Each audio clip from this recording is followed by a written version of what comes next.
Wrestling fans, it's time for Strong Style, Impact Media's weekly dive off the top rope into the world of professional wrestling and mixed martial arts. I'm Jeremy the Impact York. Welcome you guys in. Been a little while since we did a show. Been a lot going on. Hopefully you guys enjoyed the pay-per-view preview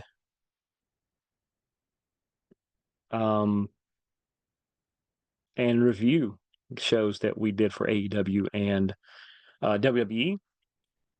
And we're not going to talk about either one of those this week. We will pick that back up next week, along with you will not hear any MMA news tonight or results. In all fairness to you guys, I have kept up with it and everything, but that will pick up next week as well. Wanted to be fair to you guys, and so just tonight, we are going to talk a little NXT BattleGround, which is coming up this Sunday at the Apex in Las Vegas. That's the home turf, so to say, of the UFC. And we're going to talk some TNA and some WoW Women of Wrestling. As always, make sure if you're watching us on social medias, that you go to our YouTube page, impact_media_. Give us a like, leave us a review, question, comment, suggestion. Make sure to hit the subscribe button. I think it's here. It could be over there, wherever it is. Make sure to leave questions, comments, everything underneath this. We are going to do some giveaways. Love seeing those numbers climb up. And the more the numbers climb up, the more YouTube allows me to come on and do a lot more free content, which is what we're doing. Other than that, let's get right into it. I'm going to end the show talking about NXT BattleGround. So to start with, let's talk a little TNA. And TNA has actually had some good stuff going. Looks like WWE and TNA have a little bit of a working relationship going. You're going to see some talent exchanges there. Throw in a little, because we know that AEW and New Japan are about to do Forbidden Door. And the fact that WWE is working with the UFC, even though they're technically owned by the same company, look it up. But a lot of, suddenly there's not walls. Suddenly there's you can kind of go back and forth, and that makes it better for everyone, including you guys, because fresh opponents sometimes you don't see the same three matches. So, and speaking a little TNA, this week we got to see the partners clash, which is something we haven't seen in a while. Ace Austin and Chris Bay went at it. Bay ended up with the victory in that one. However, looks like there's a mutual respect between the two. They're one of the better teams in TNA. I hope they don't split them. I like the Bullet Club aspect to them. They could play it up a little more, but they really don't. But those two go to Japan a lot too, and getting to see them face off a little bit, it kind of revitalizes things, kind of gets everything back going. So it was a really good match. These two really play well off each other, and that's what I hope to see them do some bigger things coming up soon. We got to see Zaya Brookside take on Steph DeLander. Seems like ever since Steph didn't beat Jordan Grace, they haven't done a lot with her in TNA. And welcome to TNA. But she got to take on Zaya Brookside. Zaya ended up with the win. But they've got this whole thing now that they've been doing where Steph DeLander is getting random gifts and gestures from PCO. Some kind of weird connection. I mean, this seems like a typical TNA weird story. So that is what it is. Steph's a good performer. Zaya's pretty good too. Would like to see her featured a little better than a one-off championship match. And I know Cardona getting hurt and having surgery kind of ruined part of that storyline, but at the same time, Steph's better than that. So is Zaya. You can just have them face off. I don't really like the PCO storyline that much, and I'm pretty sure most everybody else don't either. What they're doing with Jonathan Gresham is interesting. He's now like the octopus guy behind the mask. He's doing the stuff with the ink, octopus and an ink. Look it up. There's a little science for you kiddos. He took on Sally. He took on Sammy Callahan. Yeah, he'd kill me if he was here. And it was a good match. It was a really good match. It's a clash of styles. The technician that Gresham is, and Callahan just the wild card bull in a china shop, fireball that he is. It's awesome. Uh, the ink played into it a little bit, but I mean, it's giving Gresham something because they certainly weren't writing him anything good.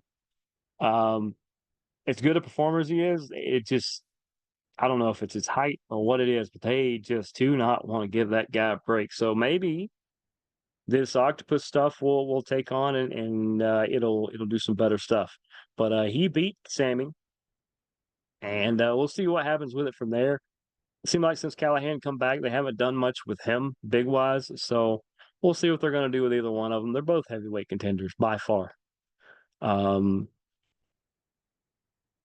Gresham versus Moose is not going to be the world's best match, and it's not Gresham's fault. I'm not sure it's Moose's fault either. I don't see that happening, but Sammy Callahan versus Moose could be pretty good. But they don't ask me. Macklin took on Santana. This was a rematch from a pay-per-view that they had about 2 months ago, a month ago, and Santana got the win there. Macklin gets to get back win there, which means neither match meant a whole load of nothing. Good match though. These two are really good. Macklin seems to be getting better and better. He's another heavyweight contender. Macklin versus Moose, I think, would be outstanding, and I doubt that happens anytime soon. Because Macklin and the Rascals seem to be in this thing here, and he might destroy the Rascals. He might literally bag and tag the Rascals, who are good, who are quite good. They don't stand a chance against Macklin. He's a machine. Mustafa Ali gets a win over Leon Slater, thanks to Campaign Singh, who is helping Ali like he needs any more help. Leon Slater is a big time promoted star from England. That kid's maybe got a little Jay Lethal in him. He was real young, real athletic, and he could do a lot of good things. And he clearly wasn't going to beat Ali. Ali gets a decent win here, but I think the bigger story is the emergence of Leon Slater. Eddie Edwards with Brian Myers and Alicia Edwards took on Joe Hendry, who, with the help of Nick and Ryan Nemeth, who evened the score, Joe Hendry gets the big main event win. How awesome is that? How absolutely awesome is that? I believe in Joe Hendry. I know you guys too do too. Eddie Edwards is good. He's just a wily veteran now, but Joe Henry has megastar written on him if they will play him up. I mean, like Nick Aldis level, I think he could really be something big. And if TNA can't figure it out, the NWA or somebody else will. And I could definitely see that happening. TNA though, a little more solid than usual. Not as much weird writing crap. There's a couple things there. They always have the roster. Just it's like they put it in a blender and put too much tequila in there or something. I don't know. This particular show was not that bad. Not that bad at all. We go to WoW. Lots going on in the women of wrestling with the WoW superstars. We get a pretty solid kickoff match. Penelope Pink, the former heavyweight champ, with all of her entourage, which did help her win, took on Sierra Breeze, who is another debuting new superstar, who's pretty good. I give it to her. She has some chops, and not actual chops. She did a couple of those, but um, here's my thing with WoW. I don't know if it's injuries. I don't know if it's booking. I don't know if you're just trying to feature just as many people as possible. But it seems like WoW goes over and above to showcase brand new talent all the time. And like I said, that's not always a bad thing. But in this case, I mean, you have people like Fury, people like Princess Aussie, like Tormenta. You have Beast. You have Spring Break. You have so many great superstars And it seems like you just try to do a show where every week it's just a completely different roster of people. It gets hard to keep up with. And that's for me, who watches 14, 15 hours of wrestling a week besides everything else and watches all the WoW content I can get a hold of. It's just hard to follow that. I don't want to see the same three people like TNA and stuff does, but it's like every week there's like two or three new people, and you need a notebook. I mean, you need a notebook. Here's my notebook here. You need a notebook this size of Texas to keep up with everybody. And I don't know. That's just me. But Penelope Pink does get the win. She needs to rebound and eventually get back up to the top. I wouldn't mind if maybe Vicky Lynn McCoy kind of either left or turned on Penelope, or Penelope just decided she didn't need the group anymore. And to see those two tangle at least once, and either one of them would be top title contenders, in my opinion. We got to see Princess Aussie and Tormenta came out, and they called up Sophia Lopez, and then Jungle Girl come out as well, and they talked about all the many crazy things that Sophia Lopez had to deal with in the last year or so. I believe it was cancer and some other health related issues, and that she has gotten past them all. That she's doing so great, and they had a really really good moment. And like I said, to see Jungle Girl, who's one of the original awesome people in WoW. Just spectacular. Great moment. And I love that they did that. They could have done that and put it on their social media. They could have just did that in the back and just had a great moment, a great live moment. They wanted to showcase that because Sophia Lopez, and it is family. And they all talked about that they're family, whether they're fighting each other or not, it's family. So that was fantastic. We got to see a trios match where Little J Boogie, Gigi Gianni, and BK Rhythm took on, that was the Brat Pack, I believe, versus the Mighty Mites, Sugar and Spice, and Keita Rush. Um, Keita Rush ends up with the win in this one. The bigger story is that Gigi Gianni and BK Rhythm turned on Little J Boogie, which their trio weren't really doing much. They're good, but they were losing everybody. So maybe it's time to split that up a little bit, or them to go back to a two-piece. Um, But Steffi Slays came out to rescue Little J Boogie. Steffi Slays, just always always the helper, always the one that comes out to help defend people and help them out. And I thought that was really cool. Little J Boogie versus Steffi Slays. I mean, Little J Boogie and Steffi Slays pairing up, not a bad pair. And they'll probably take on GG and BK Rhythm at some point. Should be a pretty good match. All four of them can work and work pretty well. And then we got into the main event, the rematch from a couple weeks ago, where Beast got her rematch against Abilene Maverick for the WoW heavyweight title. I don't know if they call it heavyweight title, world title. We'll call it world title.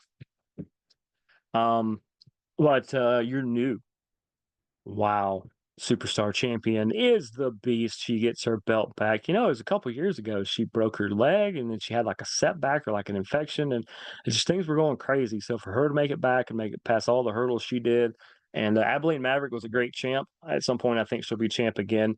But bringing her in and having her take the belt like that, I thought it was a fantastic swing of things. And now we get Beast. We get Beast as a champ, and that's definitely not a bad thing for us, the fans. It's a pretty bad thing for people in WoW, because there's not but a few people that can tangle with Beast and come out on the upper end. Uh, that leaves us NXT BattleGround. Like I said, that is at the Apex in Las Vegas. That is this Sunday. If you live on the East Coast like we do, 10:30 p.m. You're killing us, WWE. You're killing us. I'll be honest, I might watch some of this, and I may watch the rest of it Monday, because staying up late on a Sunday, I I don't know. You're asking a lot. You're asking a lot. And I know you're doing it to appease the West and the Mountain Times and stuff like that. But even the Central, the East and the Central, oof, you're looking past midnight on a good day because we know you guys are going to go past 3 hours. So I'd be looking at 1:30, almost 2 o'clock when it ends. It'd be 12:30, 1 o'clock Central. I mean, I get it. You can't start. Well, you could start a pay-per-view in Vegas at. I guess it's going to start at 8:30 there. By the way, 8:30. Weird time. Why not 8? I mean, it's not like the UFC is using the Apex this weekend. Because if so, well, maybe they are. Can we look that up? Sassy, look that up. Sassy is going to look that up for us. I'm checking the screen. Maybe they're in the Apex, which is just bad planning by WWE at this point that you'd want to use the arena the day after a UFC. I don't think they are. Where is the UFC this week? They are. They're probably off. They are. Where are we? There we are. Actually, got Cannonier versus Imavov. Where is Cannonier versus Imavov? This might be a mini rant. They okay. There you go. They're at the KFC Yum Center of all things in Louisville, Kentucky, and that's on a Saturday, so they're not going to be going head to head. Then why in the world is this thing starting at 10:30 Eastern? Do better. Do better. It's like if you're an East Coaster, it's great that the WWE is deciding to make a massive tour of the world. But 1 p.m. on a Saturday, that's okay. 5 p.m. on a Saturday, that's okay. 10:30 on a Sunday. You're killing us, man. You're killing us. But let's talk about the matches. There are some pretty good matches. I'm gonna kind of skip around.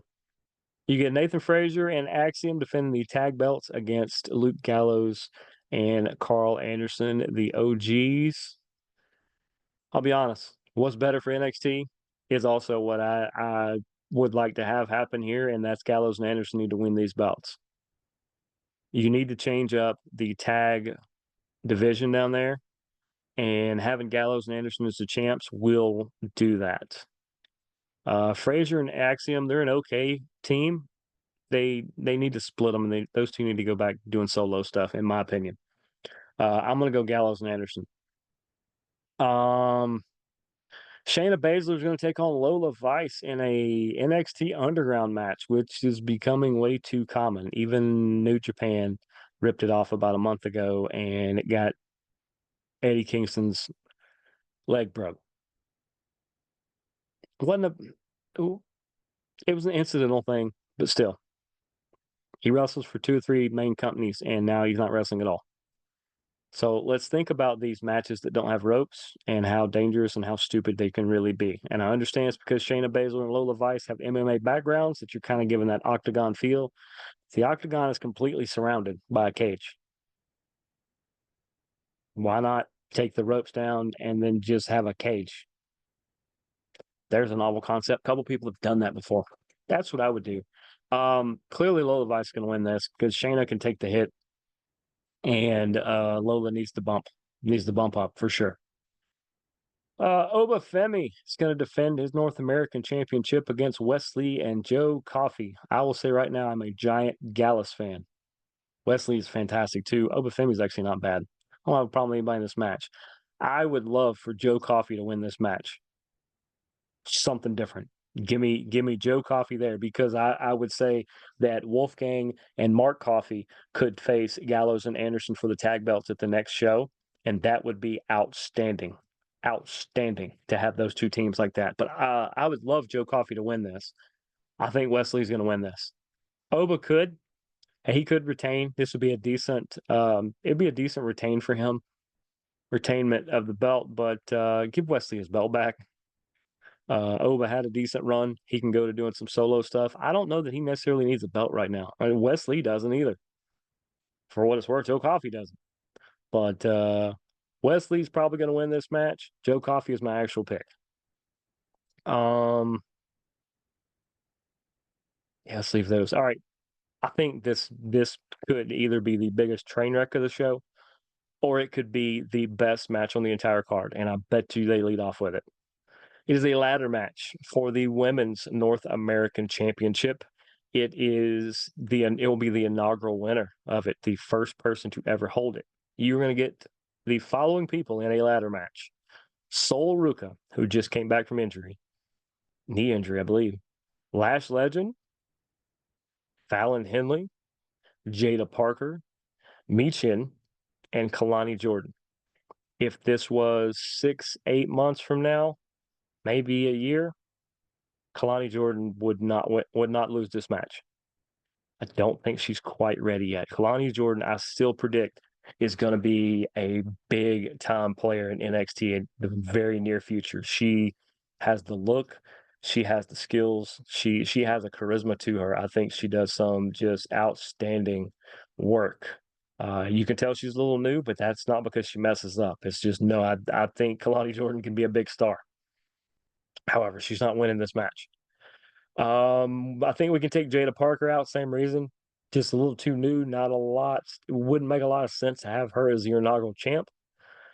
Michin, maybe. I mean, you brought her to NXT for something, but she's probably going to go back to SmackDown after this. And I just it's just to kind of add credibility to this. I don't think she's going to win either. So those three out. Now in the order of how in the reverse order. So if I had to make 1, 2, and 3 picks, my bronze pick would be Lash Legend. It would be a good nod to her. She's good. She is a legend on the indie scene, and she does some pretty good stuff. But the only thing that makes this make sense is if her and Trick Williams are going to both be champions at the same time and kind of pair up, and it kind of helps that storyline. But she doesn't necessarily need a belt for that to happen. If they're going to pair up, he needs the belt, yes. But I don't think Lash Legend needs. That's why she'd be my bronze pick. It's kind of tough now. But my silver pick, my number 2 pick, this is not going to be my overall pick. But if my overall pick wasn't going to be it, I honestly think it's going to be reverse order. Because if it were me, I'd give it to Fallon Henley. I think she has more than proven that she is kind of this generation's Mickey James. She's very good, very fluid. Her as a heel makes a lot of sense because then Kalani Jordan and Michin and Sol Ruka and all these other uh, faces can take on her as the heel. But um, for the sake of what they probably will do, Fallon, it's going to come down to Sol Ruka and Fallon Henley, and Sol Ruka is going to win this thing. Sol Ruka is going to win. I don't know. It just makes sense the way they've really pumped her up since she come back. She's a very good talent. She's very new to the sport too, but she's a very good talent. I think Sol Ruka is going to win the inaugural Women's North American Championship. And hey, if her and Fallon, it comes down to those two, I don't think you can go wrong. I would give it to Fallon. I bet Sol Ruka gets it because it makes WWE sense. Is why.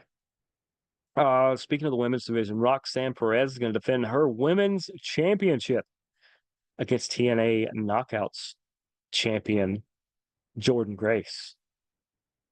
I know what you guys are thinking. Oh, they brought in someone from the outside. The TNA Knockouts champion's not going to beat the NXT champion. Why not? Why not? What's to say this working relationship between TNA and WWE/NXT?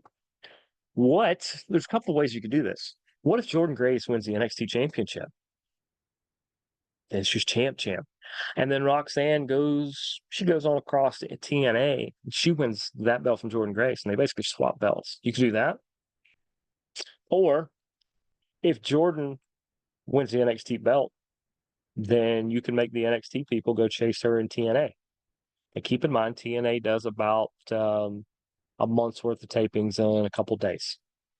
They will take a Monday and a Tuesday and do 4 shows. They very much will do that. Um, But that would help the NXT stars because they could just go over there, do a couple tapings, and then come back and worry about NXT stuff. Then you have to pair it up and you have to play it the right way.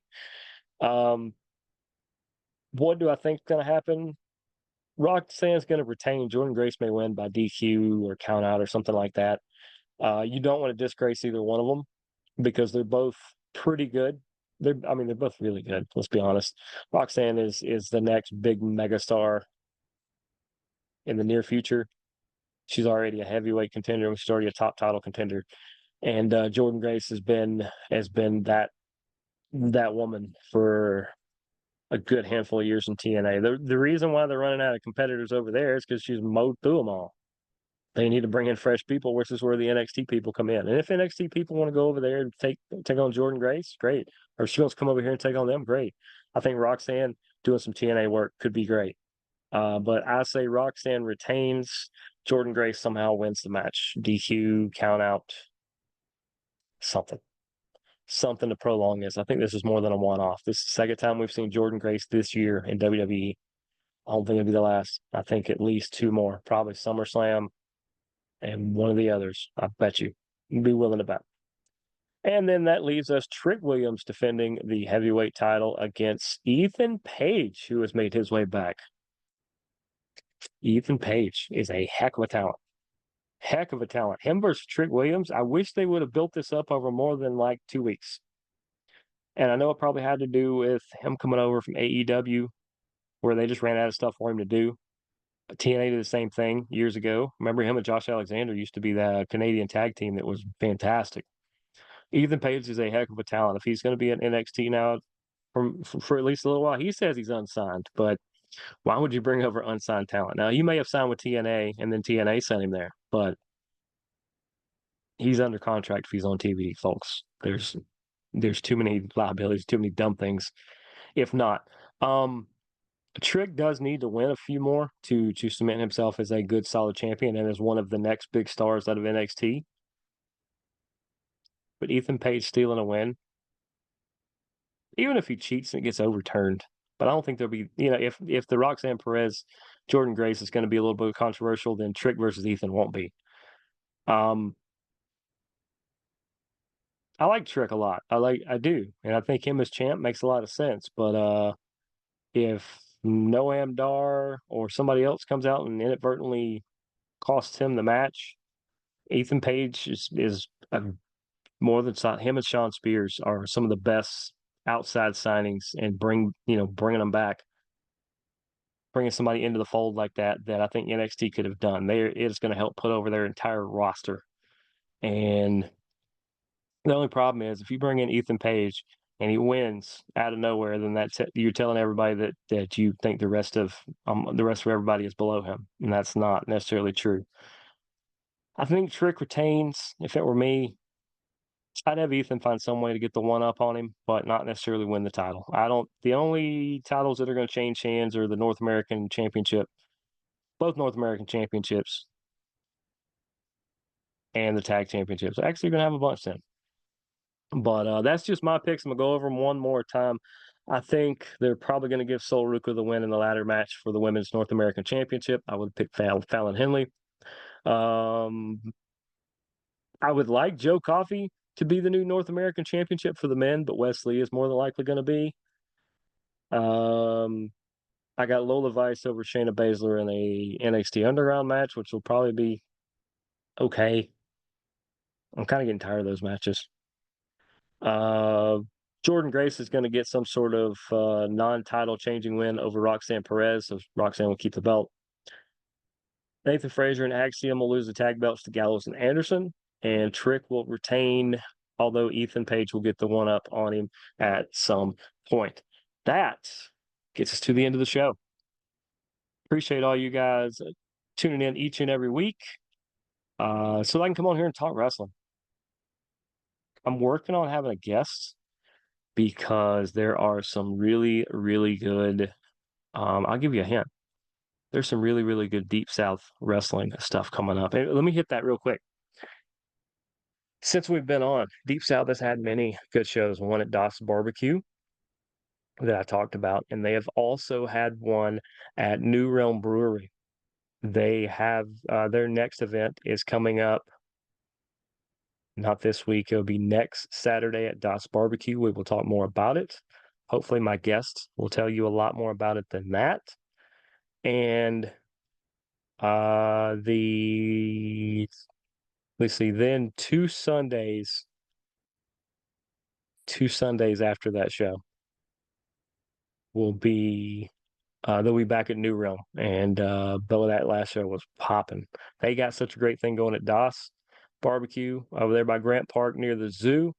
Yeah, that place is just lit, totally lit. It is on fire. It is a real hotbed at Das Barbecue, and that first show at New Realm was off the chain. It was fantastic. But other than that, we're gonna try to get that guest on. In fact, I'm gonna try to talk to him as soon as I get off of here. And other than that, we will be talking more about the upcoming events as they come up. But for now, appreciate you guys tuning in each and every week. Remember, we will start back up with MMA stuff next week. We will also start back up with WWE and AEW reviews. Try to watch NXT BattleGround if you can. If not, watch it the next day like I can. Go get a Peacock subscription. It is completely ridiculous if you don't have a Peacock subscription and you're able to, and you're overpaying for these pay-per-views because it is an outstanding deal. Go get it. But until then, I'm Jeremy the Impact York. We will see you guys next week. Go watch wrestling. Go watch fighting. Deuces, gooses.